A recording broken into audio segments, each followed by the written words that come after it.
बच्चों, आज हम लोग बात करेंगे इलेक्ट्रिक पोटेंशियल एनर्जी या इलेक्ट्रिक पोटेंशियल के बारे में। तो सबसे पहले देखते हैं कि इलेक्ट्रिक पोटेंशियल एनर्जी या इलेक्ट्रिक पोटेंशियल हम लोग यूज क्यों करते हैं, जरूरत क्या पड़ी इसकी।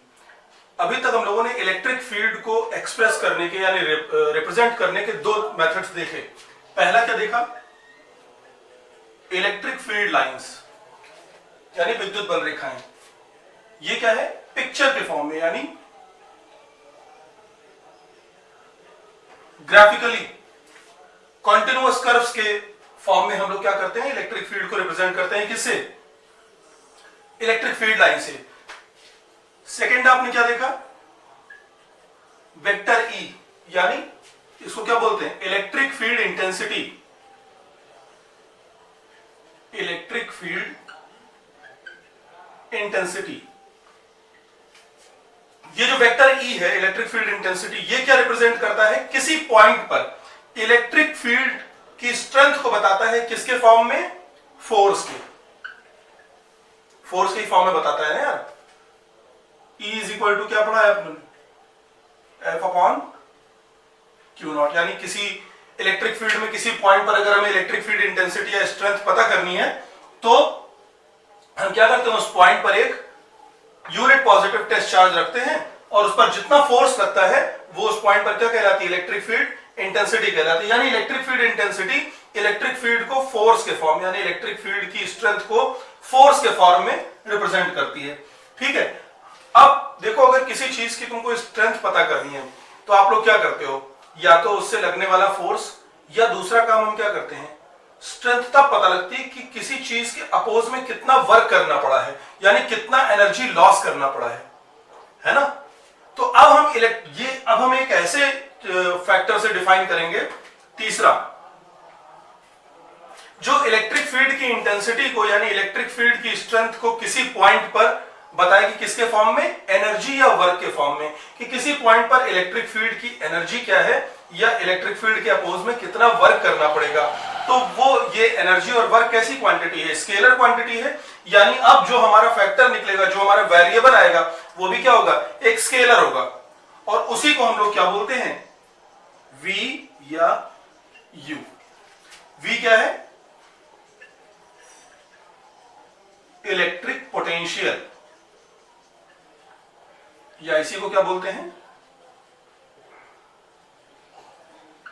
Potential energy, electric potential energy. अभी आगे हम लोग इसका फर्क देखेंगे कि क्या दोनों में क्या डिफरेंस है।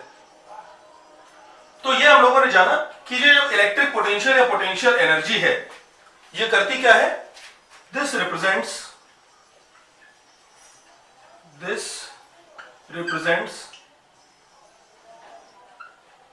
Strength of electric field in terms of work और एनर्जी। ठीक है ना। तो इलेक्ट्रिक फील्ड का जो बेसिक कॉन्सेप्ट है यानी इलेक्ट्रिक पोटेंशियल या पोटेंशियल एनर्जी का, कि ये भी क्या कर रहा है, इलेक्ट्रिक फील्ड को रिप्रेजेंट कर रहा है, लेकिन किसके फॉर्म में, वर्क या एनर्जी के फॉर्म में। It means as a scalar function of position. क्योंकि अभी तक हम लोगों ने पढ़ा हुआ है ना कि इलेक्ट्रिक फील्ड चार्ज के पास में ज्यादा होती है, चार्ज से दूर पे इलेक्ट्रिक फील्ड की वैल्यू क्या होती है, कम हो जाती है। तो क्या होगा कि इसका मतलब चार्ज के अगर हमें पास आना है तो ज्यादा वर्क करना पड़ेगा, यानी वहां पर इलेक्ट्रिक फील्ड क्या होगी, ज्यादा स्ट्रांग होगी, वहां पर पोटेंशियल क्या आएगा, ज्यादा आएगा। चार्ज से थोड़ी और दूरी पे रखना है तो वहां पर क्या होगा, इलेक्ट्रिक फील्ड वीक होगी, यानी वहां तक लाने में हमें कम काम या कम एनर्जी लॉस करना पड़ेगा, है ना। तो इस तरीके से ये जो V इलेक्ट्रिक पोटेंशियल है, पोटेंशियल एनर्जी, अभी आगे हम लोग इसको देखते हैं। ये बेसिक इसका जो कॉन्सेप्ट है ये क्या है, ये वर्क या एनर्जी यानी स्केलर टर्म में क्या शो करता है, इलेक्ट्रिक फील्ड को ही रिप्रेजेंट कर रहा है। तो चल के पहले हम लोग इलेक्ट्रिक पोटेंशियल एनर्जी डिफाइन करते हैं और उसके बाद वहां से इलेक्ट्रिक पोटेंशियल देखेंगे और उसका एक एक्सप्रेशन निकालेंगे। तो सबसे पहले डिफाइन करते हैं किसको, इलेक्ट्रिक पोटेंशियल एनर्जी को या इलेक्ट्रोस्टैटिक पोटेंशियल एनर्जी को। तो यहाँ दो डेफिनेशन मैंने लिखी हुई है, ये हमारी बुक की है और ये बेसिक डेफिनेशन है। देखिए कॉन्सेप्ट जब हमारे क्लियर होते हैं तो हमें न्यूमेरिकल लगाने से भी डर नहीं लगता है, और विदाउट न्यूमेरिकल फिजिक्स पढ़ने का कोई मतलब नहीं है। और न्यूमेरिकल लगाने के लिए जो हमारी थ्योरी वो रटी हुई नहीं होनी चाहिए, एकदम समझी हुई होनी चाहिए, यानी कॉन्सेप्ट हमारे एकदम क्रिस्टल क्लियर होने चाहिए। पोटेंशियल और पोटेंशियल एनर्जी में क्या डिफरेंस है, बंदे को लाइन के बराबर का डिफरेंस समझ में आना चाहिए। तो देखो इलेक्ट्रिक पोटेंशियल एनर्जी क्या है कि किसी इलेक्ट्रिक फील्ड में किसी पॉइंट अगर हम कोई चार्ज लेकर के आ रहे हैं तो उसमें जो वर्क कर रहे हैं वो उस पॉइंट पर क्या है, पोटेंशियल एनर्जी कहलाती है। ठीक, पहली डेफिनेशन। दूसरा, अगर हम किसी सिस्टम के लिए बात करें, यहां पर ये जानना जरूरी है कि ये जो वर्ड इनफाइनाइट क्यों यूज किया गया है, क्योंकि इनफाइनाइट को जो डिफाइन किया जाता है कि इनफाइनाइट वो पॉइंट है जहां पर किसी पार्टिकल की सारी एनर्जीज क्या होती हैं, जीरो। तो हमें एक रेफरेंस पॉइंट देना है ना कि इनफाइनाइट से लाने में हर पॉइंट को, हर चार्ज को कहां से ला रहे हैं, इनफाइनाइट से। क्यों? क्योंकि ये माना गया कि इनफाइनाइट बहुत दूर का पॉइंट होगा और वहां पर क्या होगा, उसकी एनर्जी जीरो रही होगी। तो इनफाइनाइट जो रेफरेंस पॉइंट लिया गया वो इसीलिए क्योंकि ये माना जाता है कि इनफाइनाइट पर सारी की सारी एनर्जी क्या होगी, जीरो हो जाए। क्योंकि किसी भी तरह की एनर्जी का एक्सप्रेशन अगर हम लेते हैं तो वो आर के इनवर्सली प्रोपोर्शनल होता है, और जैसे ही इस आर की वैल्यू आप क्या रखिएगा, इनफाइनाइट, एनर्जी क्या हो जाएगी, जीरो। तो इसका मतलब यह है कि इनफाइनाइट जो वर्ड यूज कर रहे हैं वो इनफाइनाइट क्यों यूज कर रहे हैं, इनफाइनाइट वो रेफरेंस पॉइंट है जहां से हम लोग पार्टिकल को लेके आ रहे हैं। क्यों? क्योंकि वहां पर पार्टिकल की सारी काइनेटिक, पोटेंशियल, रोटेशनल, सारी की सारी एनर्जी क्या हो जाएगी, जीरो मानी जाती है। ठीक है, तो पहला तो ये हो गया कि किसी पॉइंट पर पोटेंशियल एनर्जी कैसे फाइंड करेंगे, किसी चार्ज को जीरो एनर्जी वाले पॉइंट से किसी पॉइंट पी तक लाने में जो वर्क किया गया वो क्या होगा, वो वहां पर पोटेंशियल एनर्जी के फॉर्म में स्टोर हो जाता है। दूसरा, अगर हमारे पास दो चार्जेस हैं, सपोज कीजिए यहां पर कोई फील्ड नहीं है, तो एक चार्ज मैंने लिया Q1, उसको मैं इनफाइनाइट से लेकर के आ रहा हूं इस पॉइंट P तक। तो पहले तो यहां कोई चार्ज है नहीं, तो अपोज करने वाला कोई भी फैक्टर नहीं होगा, यानी यहां पर इसको मैं Q1 यहां पे ले आया। अब जब मैं Q2 को लेके आऊंगा तो इस Q1 की इलेक्ट्रिक फील्ड क्या करेगी, या तो उसको अपोज करेगी या अट्रैक्ट करेगी। क्योंकि अगर Q1 से Q2 जो है Q1 के सेम नेचर का होगा तो फील्ड क्या करेगी, रिपल्शन, रिपल्शन का फोर्स है, यानी फील्ड क्या करेगी, अपोज करेगी। तो फील्ड के विरोध में वर्क करना पड़ेगा, फील्ड के अपोज में वर्क करना पड़ेगा, यानी एक्सटर्नल वर्क होना आएगा वहां पर।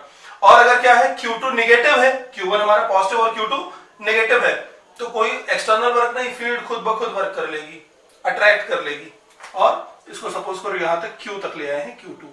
तो इनफाइनाइट से इन दोनों चार्जेस को लाने में जो वर्क होगा, टोटल वर्क, नेट जो वर्क डन हुआ Q1 को इनफाइनाइट से P तक लाने में और Q2 को इनफाइनाइट से Q तक लाने में, वो इस सिस्टम की, Q1 और Q2 से बने हुए सिस्टम की पोटेंशियल एनर्जी कहलाएगी। और अभी जब हम लोग इसका एक्सप्रेशन निकालेंगे तो आप देखेंगे कि दोनों के दोनों डेफिनेशंस एक ही बात बोल रही हैं, और इसका एक्सप्रेशन क्या बनेगा, U is equal to W by Q।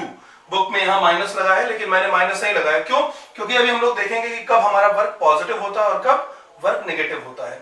तो इलेक्ट्रोस्टैट्स के जो पहले दो लेक्चर थे, यानी जो न्यूमेरिकल वाला लेक्चर था, वहां मैंने आपको एक फंडा बताया था कि चार्ज का जो साइन है, साइन ऑफ चार्ज, ये हमेशा क्या करते हैं हम लोग, जब भी वेक्टर क्वांटिटी को कैलकुलेट करते हैं तो साइन नहीं लेते हैं, लेकिन जब भी स्केलर कैलकुलेट करेंगे तो हमेशा साइन लेंगे। हमेशा क्या करेंगे, साइन लेंगे, क्योंकि यहां डायरेक्शन तो होती नहीं, लेकिन यहां पर वो साइन डायरेक्शन में होता है। ठीक है, तो अब जब भी वर्क या पोटेंशियल हम लिखेंगे तो अगर माइनस क्यू है तो वहां माइनस क्यू रखा जाएगा। इसीलिए बोला जाता है कि माइनस क्यू से नेगेटिव पोटेंशियल प्रोड्यूस होता है और प्लस क्यू से पॉजिटिव पोटेंशियल। ठीक है, तो आगे चल के देखते हैं कि कैसे इसका एक्सप्रेशन आएगा, और यहीं पर मैं आपको बताता हूं कि क्यों पोटेंशियल एनर्जी के बाद हमें पोटेंशियल पढ़ना पड़ा।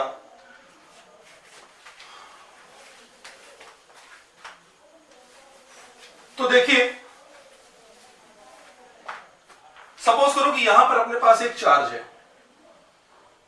Q है, ये कुछ होगा सपोज 10 कूलम का है, 10 कूलम का हमारा चार्ज है। ठीक है, अब इससे 1 मीटर की डिस्टेंस पर, कितने की, 1 मीटर की डिस्टेंस पर यहां पर मेरे पास 3 चार्जेस हैं इनफाइनाइट पर। इनफाइनाइट पर मेरे पास कितने चार्जेस हैं? 3 चार्जेस, तीनों पॉजिटिव, यानी मैं वो एक्सटर्नल बॉडी हूं जो वर्क करके चार्ज को इलेक्ट्रिक फील्ड में ला रही है। इस चार्ज से 10 कूलम के चार्ज से 1 मीटर की दूरी पर। कि यहां पर हम लोग ये देखना चाह रहे हैं कि इलेक्ट्रिक पोटेंशियल एनर्जी में ऐसी क्या कमी थी कि हमें इलेक्ट्रिक पोटेंशियल पढ़ना पड़ा। तो मेरा पहला चार्ज है 5 कूलम का, दूसरा है 10 कूलम का और तीसरा है 20 कूलम का। ठीक, अभी देखो अगर 5 कूलम का चार्ज एक ही पॉइंट से 5 कूलम का चार्ज अगर हम लाएंगे तो जो हमारा फोर्स होगा रिपल्शन का वो कम लगेगा या ज्यादा? कम लगेगा। ठीक, 10 कूलम का लाएंगे तो और ज्यादा फोर्स लगेगा, 20 कूलम का लाएंगे तो और ज्यादा फोर्स लगेगा, है ना? यानी कि 5 कूलम को लाने में किया जाने वाला वर्क क्या है? कम होगा। अब यहां से देखो क्या हो गया कि W5 coulomb will be less than W10 coulomb will be less than W20 coulomb. यानी अगर हम 20 कूलम का चार्ज लाते हैं तो यहां पर क्या होगा? वर्क सबसे ज्यादा करना पड़ेगा। तो ये 20 कूलम को अगर मैं लेके आता हूं तो मुझे लगेगा कि इस पॉइंट पर हमारे इलेक्ट्रिक फील्ड की पोटेंशियल एनर्जी बहुत ज्यादा, यानी हमारे इलेक्ट्रिक फील्ड की पोटेंशियल, यहां पर इलेक्ट्रिक फील्ड बहुत स्ट्रांग है इस पॉइंट पर, सपोज P। लेकिन अगर एक दूसरा बंदा जो 10 कूलम के चार्ज को लाएगा वो थोड़ा सा कम वर्क करेगा। क्यों? क्योंकि उसको कम फोर्स को अपोज करना होगा, तो उसे लगेगा कि फील्ड तो यार यहां पर उतनी स्ट्रांग नहीं जितनी ये लड़का बता रहा है। फिर आप अगर 5 कूलम वाला चार्ज लेके आओगे तो आपको तो बहुत कम फोर्स, मेरे का 1/4 गुना फोर्स आपको महसूस करना पड़ेगा। तो आपको लगेगा कि यार ये तो बेवकूफ बना रहा है और यहां पर फील्ड उतनी स्ट्रांग नहीं जितनी ये बता रहा है। जबकि इस पॉइंट पर इलेक्ट्रिक फील्ड कितनी है? E = kq/r²। इसकी वैल्यू फिक्स है, लाए जाने वाले चार्ज पर तो डिपेंड ही नहीं कर रही है। लाए जाने वाले चार्ज पर इस फील्ड से लगने वाला फोर्स डिपेंड कर रहा है, जो कि इसमें 5, 10, 20 के मल्टीप्लिकेशन से बनेगा। तो ये देखा क्या, ये क्या है? एक पोटेंशियल एनर्जी को ये शो कर रहा है, पोटेंशियल एनर्जी को ये भी शो कर रहा है, पोटेंशियल एनर्जी को ये भी शो कर रहा है। तो चूंकि पोटेंशियल एनर्जी क्या है? ये लाने वाले चार्ज को भी इंक्लूड कर रही है ना, वर्क। इसलिए इस पॉइंट पर, एक ही पॉइंट पर इलेक्ट्रिक फील्ड की वैल्यू सेम बनी हुई है, लेकिन यह फैक्टर क्या बता रहा है कि इस पॉइंट पर 5 वाले को इलेक्ट्रिक फील्ड वीक महसूस होगी, 10 वाले को थोड़ी स्ट्रांग, 20 वाले को बहुत स्ट्रांग महसूस होगी। यानी कि ये जो पोटेंशियल एनर्जी टर्म है, ये इलेक्ट्रिक फील्ड की कैरेक्टरिस्टिक प्रॉपर्टी नहीं बन पा रहा है, यानी इलेक्ट्रिक फील्ड को कैरेक्टराइज करने वाली प्रॉपर्टी नहीं बन रही है। लाए जाने वाले चार्ज की वैल्यू के हिसाब से इसकी वैल्यू क्या हो जा रही है? चेंज हो जा रही है। तो अब हमें एक ऐसी प्रॉपर्टी चाहिए थी, यानी एक ऐसी फिजिकल क्वांटिटी चाहिए थी जो यहां पर इलेक्ट्रिक फील्ड की स्ट्रेंथ को एक्चुअली बता पाए एनर्जी के टर्म में। तो क्या बताया गया कि यहां जो हम लोग एक ब्रिंगिंग एनी चार्ज हमने रखा है, इसको हम क्या कर दें? Bringing unit positive test charge. ठीक है ना, कि इनफाइनाइट से किसी point per unit positive test charge, यानी 1 coulomb, 1 micro coulomb, 1 nano coulomb के चार्ज को लाने में जो वर्क होगा वो क्या कहलाएगा? यहां पर पोटेंशियल, इलेक्ट्रिक पोटेंशियल कहलाएगा। यानी V क्या हो जाएगा? W इनफाइनाइट टू P, यानी इनफाइनाइट से P तक लाने में जो वर्क किया जाएगा वो अपॉन Q0। यही तो है ना, ये क्या था? वर्क अपॉन चार्ज, यही पोटेंशियल एनर्जी थी। अब यहां किसी चार्ज की जगह हमने क्या कर दिया है? यूनिट पॉजिटिव चार्ज कर दिया है, और ये क्या बन गया हमारा? Electrostatic potential. This is V at P। ये क्या है? V at P। अच्छा, इसकी यूनिट भी वही बनेगी, जूल पर कूलम, और इसको अलेसांड्रो वोल्टा के नाम पे क्या नाम दिया गया? वोल्ट। ठीक है ना, जिन्होंने वो बैटरी का आविष्कार किया था। तो ये हमारा क्या डिफाइन हो गया? आप इलेक्ट्रिक पोटेंशियल। तो इलेक्ट्रिक पोटेंशियल क्या है? In an electric field at any point, work done in bringing a unit positive charge from infinite is known as electric potential at that point. यानी किसी विद्युत क्षेत्र में एकांक परीक्षण आवेश को अनंत से किसी बिंदु तक लाने में जो कार्य किया जाता है वो उस बिंदु पर क्या कहलाता है? वैद्युत विभव कहलाता है। ठीक है, इसकी डेफिनेशन क्या हो जाएगी? V P = P से इनफाइनाइट से P तक लाने में जो वर्क डन है अपॉन टेस्ट चार्ज। ठीक है, अब हम लोग चलते हैं एक एक्सप्रेशन निकालते हैं और इसी में मैं अभी आपको बताऊंगा। देखिए यहां पर हम वर्क को पॉजिटिव नेगेटिव नहीं ले रहे हैं, अभी पूरा मैथमेटिक्स अपने आप बताएगी कि वर्क पॉजिटिव है या नेगेटिव है। ठीक है, तो वेक्टर मैथमेटिक्स यानी बेसिक चीजों को लेके चलना है, रटना कुछ भी नहीं है कि कहां माइनस रखेंगे कहां प्लस रखेंगे, रटेंगे तो रटने से फिजिक्स आएगी नहीं। ठीक है, तो अगले पार्ट में हम क्या देख रहे हैं, अब इसका डेरिवेशन देखते हैं। तो इस पार्ट में अब हम लोग क्या देखेंगे कि इस पॉइंट चार्ज Q से R डिस्टेंस पर एक पॉइंट है P, यहां पर इलेक्ट्रिक पोटेंशियल की वैल्यू क्या होगी, और उससे पहले एक इक्वेशन पहले हमें क्या मिलेगा, यहां पर जब हम इनफाइनाइट पे रखा हुआ Q0 यहां पर लाएंगे तो दो चार्जेस Q और Q0 को एक दूसरे से R दूरी पर लाने में इस सिस्टम की पोटेंशियल एनर्जी यानी टोटल वर्क कितना हुआ वो भी यहां पर हमें क्या होगा, मिल जाएगा। तो यहां पर जैसे हम लोगों ने क्या किया था, E का एक एक्सप्रेशन निकाला था ना कि Q4 से R दूरी पर E की वैल्यू क्या होगी, KQ/R²। वैसे ही V की हम एक वैल्यू फाइंड करना चाहते हैं कि Q4 से R दूरी पर V की क्या वैल्यू होगी, यानी इलेक्ट्रिक फील्ड अगर वेक्टर में ये है तो स्केलर टर्म में क्या होगी। ठीक है, तो यहां पे मैंने क्या दिया है, एक पॉइंट चार्ज है Q, इससे R डिस्टेंस पर एक पॉइंट है P। यहां पर हम लोग क्या कर रहे हैं, यूनिट पॉजिटिव टेस्ट चार्ज को इनफाइनाइट से यहां तक लेकर के आ रहे हैं, इसमें हम निकालेंगे टोटल वर्क डन और वही होगा हमारा इलेक्ट्रिक पोटेंशियल की वैल्यू। तो यहां पर देखिए कैसे इसको फाइंड करेंगे, कुछ भी नहीं रखना है, एकदम बेसिक कॉन्सेप्ट लगाना और कुछ नहीं करना है।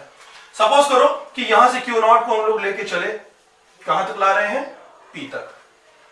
ठीक है, तो मान लिया कि किसी पॉइंट पर यहां पर Q0 कहां पर था, A पर, और A की यहां से डिस्टेंस कितनी है, X। एक आर्बिट्रेरी पॉइंट हम लोग लेते हैं कि यहां पर when Q0 was at point A such that OA is equal to X, यानी अब ये Q0 कहां पर रखा हुआ है, इस जगह पर। तो दो चार्ज अगर एक दूसरे से X डिस्टेंस पे रखे हुए हैं और दोनों मान लो पॉजिटिव हैं, ठीक है, तो सबसे बेसिक काम क्या होगा, इनके बीच में लगेगा कूलम इंटरैक्शन यानी कूलम फोर्स, और उसकी वैल्यू क्या हो जाएगी, therefore force acting between them, दोनों के बीच में कितना फोर्स रहेगा, F is equal to K Q1 Q2 upon R², equation number 1, यही होगा ना। अच्छा, ये फोर्स लगेगा किधर, इस तरफ। ठीक है, ये फोर्स किधर लग रहा है, इस तरफ। अब हम लोगों ने क्या किया, A को, इस Q0 को A से B तक, एक पॉइंट क्या है B, यहां तक डिस्प्लेस किया और डिस्प्लेसमेंट हुई हमारी dx। ठीक है, तो यहां पर आप देखो फोर्स इधर लग रहा है और ये चार्ज किधर डिस्प्लेस हो रहा है, इधर। तो इन dx, वेक्टर dx और वेक्टर f के बीच का एंगल कितना आया है, 180 या पाई। ठीक है, तो क्या होगा, इफ dwb या dw is work done in displacing the charge Q0 from A to B, then तो बच्चों dw क्या होगा, वर्क बराबर क्या होता है, फोर्स और डिस्प्लेसमेंट का डॉट प्रोडक्ट, यानी ये हो जाएगा वेक्टर F डॉट dx, यही होगा ना। और ये A डॉट B क्या होता है, AB cos थीटा, ये क्या हो जाएगा, F dx cos पाई, और cos पाई यानी cos 180 की वैल्यू कितनी होती है, -1। तो dw बराबर कितना हो जाएगा, -f dx, यही होगा ना। अब इसमें f की वैल्यू पुट कर देते हैं हम लोग, तो कितना हो जाएगा, -kq0 अपॉन x² dx। अब टोटल वर्क के लिए हम लोग क्या करें, देखो x की मैक्सिमम वैल्यू क्या हो सकती है, यानी A पॉइंट हम मैक्सिमम कहां पर ले सकते हैं, यहां पर इस O से जो सबसे ज्यादा दूर ले सकते हैं इनफाइनाइट पे ले सकते हैं, और सबसे पास कहां पर ले सकते हैं, P पर। यानी जो x है, x का वेरिएशन कहां से कहां तक हो रहा है, इनफाइनाइट से लेकर के R तक। ये Q नॉट सबसे ज्यादा दूर कहां हो सकता है, इनफाइनाइट पर, और जिस पॉइंट पर लाना है फाइनल पॉइंट वो हो जाएगा, और उसकी पोजीशन क्या है, R। यानी ये जो x है, इस x की मैक्सिमम वैल्यू हो सकती है इनफाइनाइट, और मिनिमम वैल्यू क्या है, R। या इनिशियल वैल्यू क्या थी, इनफाइनाइट, और फाइनल वैल्यू क्या है, R है। ठीक है, तो फॉर टोटल वर्क, इसको कोई क्वेश्चन नंबर हम दे देते हैं, question number 2। For total work we integrate equation 2, यानी W P infinite to P, infinite से P तक लाने में हम क्या करेंगे, dW को इंटीग्रेट करेंगे इनफाइनाइट से लेकर के P तक। अब देखो इस इक्वेशन में K Q Q नॉट ये सब कुछ कांस्टेंट है, केवल x स्क्वायर ही क्या है, वेरिएबल। तो ये हो जाएगा minus K Q Q not 1 by x square dx, और x की लिमिट क्या है, इनफाइनाइट। देखिए इनफाइनाइट पॉइंट पर x की वैल्यू इनफाइनाइट होगी, और P पर x की वैल्यू क्या हो जाएगी, R। अब इसका इंटीग्रेशन कितना हो जाएगा, 1 by x square d x का इंटीग्रेशन कितना आएगा, -1 अपॉन एक्स। किस फॉर्मूले से, integral x to the power n dx क्या हो जाएगा, x की पावर n+1 अपॉन n+1। यहां पर अगर आप x की पावर -2 रखें तो कितना आ जाएगा, x की पावर -1 अपॉन -1, यानी -1/x। ये फॉर्मूला, इसको आप कहीं नोट कर लेना, जो बायो वाले बच्चे होंगे जिन्हें इंटीग्रेशन नहीं आता होगा। तो यहां से बेटा देखो W इनफाइनाइट टू P, और ये क्या है, यही पोटेंशियल एनर्जी भी है, यही U भी है, और U की वैल्यू कितनी आ जाएगी, minus K Q Q not -1/x from infinite to R। अब क्या करेंगे, x के प्लेस पर एक बार final limit minus initial limit,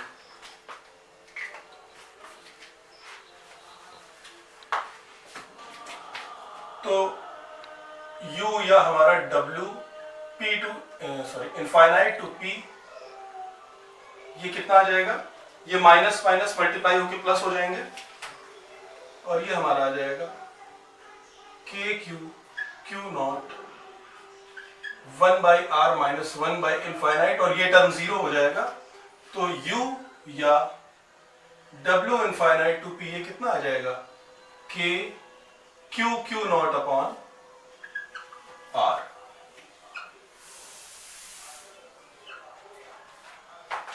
clear है।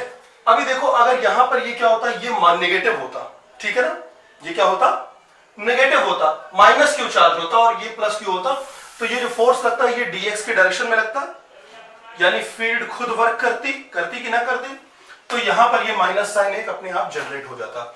इसका मतलब कि हम अगर किसी सिस्टम की पोटेंशियल एनर्जी लिख रहे हैं, जो भी मैं आपको लिखना बताऊंगा, वहां पर हम क्या करेंगे, चार्ज को विद साइन रखेंगे, यानी अगर -3 कूलम है तो उसको -3 रखेंगे, -3e है तो -3e रखा जाएगा, विद साइन चार्ज की वैल्यू को रखेंगे। वही वाला फंडा कि स्केलर में चार्ज को विद साइन रखते हैं, वेक्टर में चार्ज को विदाउट साइन रखते हैं, ठीक है। तो ये क्या हो गया, इसको इक्वेशन नंबर 3 ले लीजिए। तो ये तो हो गया टोटल वर्क डन। अब निकालना है characteristic property potential, therefore Vp कितना हो जाएगा, W infinite to P upon वो चार्ज जिसको आप लेकर के आए हो, यानी यूनिट टेस्ट चार्ज, और ये हो जाएगा, डिवाइड कर दो आप, तो ये कितना हो जाएगा, R, ये इससे बेटा कैंसिल हो जाएगा, और P पर पोटेंशियल की वैल्यू आ जाएगी KQ/R। ये है हमारे क्वेश्चन नंबर 4। तो ये था किसी पॉइंट चार्ज के कारण उससे r डिस्टेंस पर इलेक्ट्रिक पोटेंशियल, इलेक्ट्रोस्टैटिक पोटेंशियल की वैल्यू क्या होगी, V एट P आ जाएगा KQ/R। अगर ये इलेक्ट्रिक फील्ड इंटेंसिटी निकालते तो वो कितनी आती, KQ/R स्क्वायर, यानी यहां पर Vp जो है V is inversely proportional to R है। और ये क्या है, रेक्टेंगुलर हाइपरबोला, यानी अगर हम लोग V और P में एक ग्राफ खींचें तो वो क्या आएगा, समकोणिक अतिपरवलय x into y is equal to constant. अभी आपको खींच के दिखाता हूं, आप लोग इसको सबसे पहले नोट कर लीजिए वीडियो को पॉज करके। तो देखते हैं कि V का R के साथ वेरिएशन क्या है, यानी पोजीशन के साथ में पोटेंशियल कैसे वेरी करता है। तो हम लोगों ने क्या देखा, V is equal to K Q by R, ये दोनों कांस्टेंट हैं यानी V into R is equal to constant. तो अगर V को अपन y एक्सिस पे लेते हैं, x को, और R को x एक्सिस पे लेते हैं, x into y is equal to constant. ये क्या है, रेक्टेंगुलर हाइपरबोला यानी समकोणिक अतिपरवलय रहेगा। ये हाइपरबोला की सॉरी पैराबोला की तरह, लेकिन इसका जो स्लोप होगा वो उससे काफी कम होगा। यानी ये कैसे आएगा, इस तरीके से V is inversely proportional to R। तो ये क्या हो गया हमारा V का ग्राफ। इसी तरीके से अगर हम पोटेंशियल डिफरेंस यानी विभवांतर निकालना चाहें, तो सपोज कीजिए कि आप निकालना चाहते हो VAB यानी A से B के बीच का पोटेंशियल डिफरेंस, यानी VA minus VB।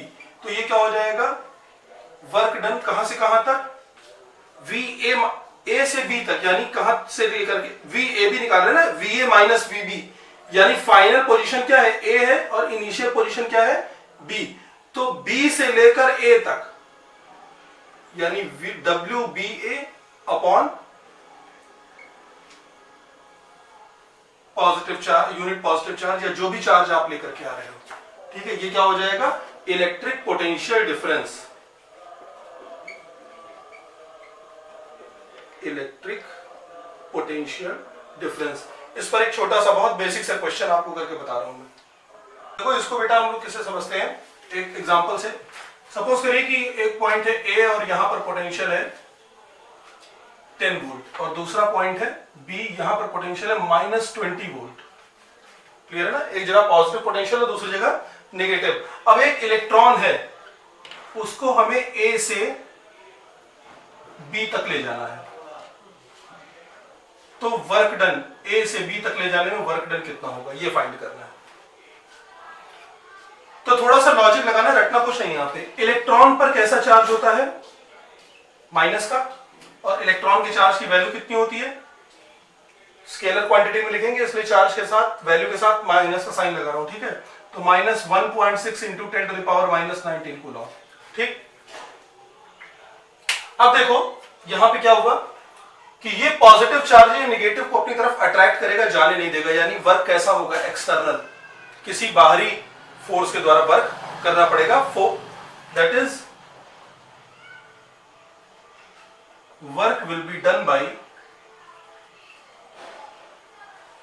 External force against electrostatic forces. अब जितने इलेक्ट्रोस्टैटिक फोर्स इस पे लगेगा, अगर उसके बराबर हमने वर्क किया, उतना ही फोर्स लगाया, ठीक है।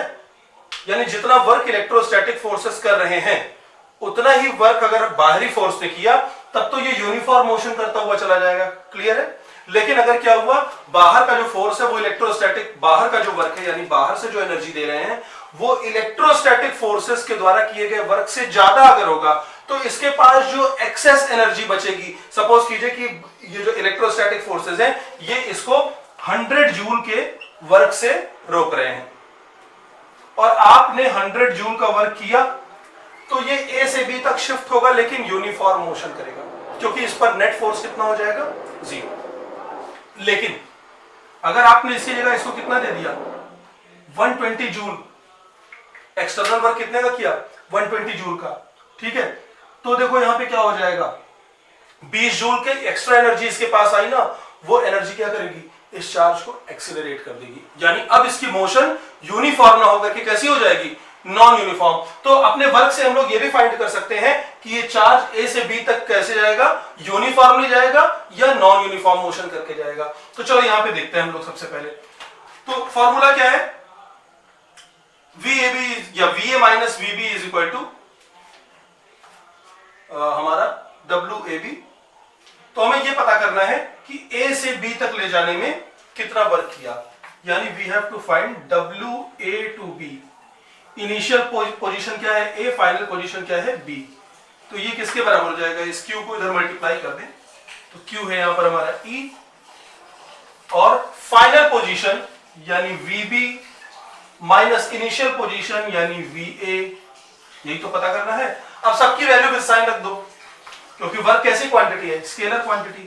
तो ये हो जाएगा -1.6 into 10 to the power -19।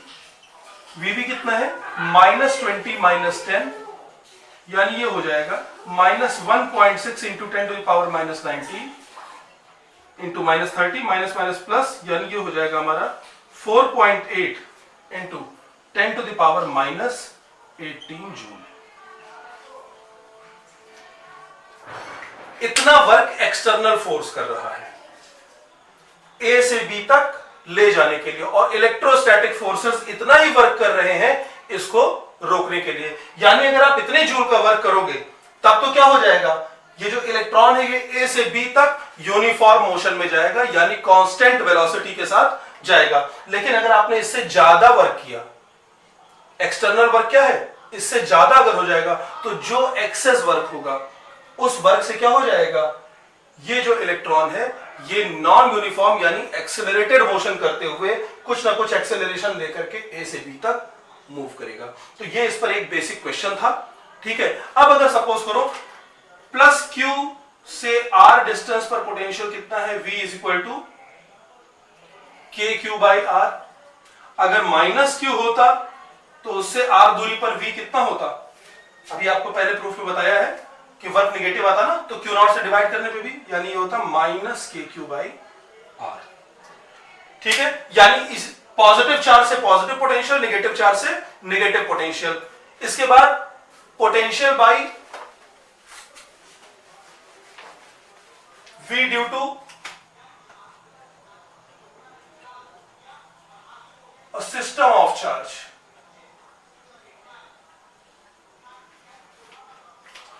Potential और पोटेंशियल एनर्जी को एक लेक्चर में खत्म कर पाना मुश्किल है, इसके आपको 2-3 लेक्चर पूरा एक प्लेलिस्ट आपको मिलेगी, आप उसको अच्छे से देखिए, 1.5 घंटे की होगी कम से कम।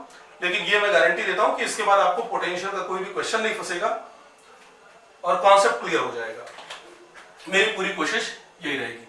तो V due to a system, suppose कर लो कि यहां पे है प्लस Q1 चार्ज, ये P पॉइंट पे निकालना, और यहां से डिस्टेंस है R1, माइनस Q2 ये R2 डिस्टेंस पे है, माइनस Q3 ये R3 डिस्टेंस पे है, प्लस Q4 ये R4 डिस्टेंस पे है।